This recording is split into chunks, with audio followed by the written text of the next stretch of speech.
माननीय महोदय, मैं कहना चाहूंगा कि 2047 में विकसित भारत बाद में बना लीजिएगा, पहले एपीजे अब्दुल कलाम के सपनों का 2020 का भारत कहाँ गया उसको तो एक बार एनालिसिस कर लीजिए। और मैं मानता हूं कि उसके एनालिसिस के पश्चात जो आपके पास जो रिजल्ट आएगा, जो परिणाम आएगा, वो 2047 के विकसित भारत की परिकल्पना को पूर्ण करने में कहीं ना कहीं बेहतर साबित होगा। मैं उस क्षेत्र से आता हूं जो बिहार को दो भाग में बांटती है, एक नॉर्थ बिहार, एक साउथ बिहार।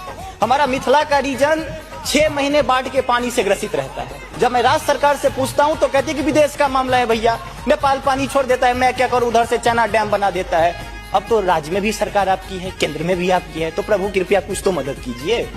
दूसरी बात, कोसी का संसद में कह दिया गया कि ड्रेस कोड ये होना चाहिए। अरे मैं बाढ़ के उस इलाके से आता हूं जहां आधा धोती पहन के संसद तक आना पड़ता है, न सड़क है न कुछ है, तो कैसे आऊंगा। उसी क्षेत्र का एक नंगा बच्चा हमसे कहता है कि साहब मैं बाढ़ से ग्रसित हूँ, और दक्षिण बिहार का एक बच्चा कहता है कि मैं सुखाड़ से ग्रसित हूँ, मेरे पास पीने के लिए पानी नहीं है। बीच वाला एरिया कहता है मैं नरसंहार से परेशान हूँ। तो बिहार की एक परिभाषा बनती है कि उत्तर में बाढ़ है, दक्षिण में सुखाड़ है, बाकी जो बचा नरसंहार है, यही बिहार है। अब मैं कहाँ जाऊँ। तीसरी बात मैं आता हूँ कि आपने तो राम जी को अयोध्या में लाकर स्थापित कर दिया, जरा उनके ससुराल मिथिला पर भी ध्यान दीजिए। माँ सीता कब कब अग्नि परीक्षा देगी, उनके पुत्र हम कब कब अग्नि परीक्षा देते रहेंगे, हम पर भी तो थोड़ा ध्यान दीजिए प्रभु।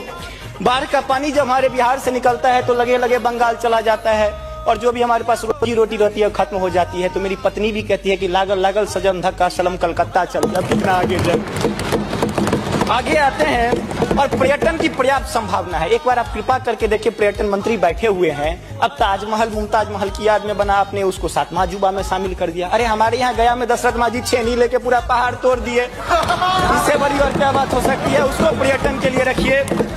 और ये जो भूखमरी, बेरोजगारी, अशिक्षित राज्य की जो हम पर वो जो पीठ पर धो रहे हैं, वो हमको इसी तरह की कविता याद दिलाती है कि तू सिंह मारती गैसी, मैं कोने में दुबका बैल प्रिय, मैं पीपल सा सीधा साधा, तू मुझ पे लटकी चुड़ैल प्रिय। तो ये अशिक्षा, बेरोजगारी हम पर चुड़ैल की तरह लटकी है। तो there is politics behind every politics. स्नातकोत्तर राजनीति विज्ञान में पढ़ाई होती है, उसको छोड़ के जरा राज्य और केंद्र में अब सामंजस्य स्थापित करके कीजिएगा प्रभु। बहुत बहुत धन्यवाद।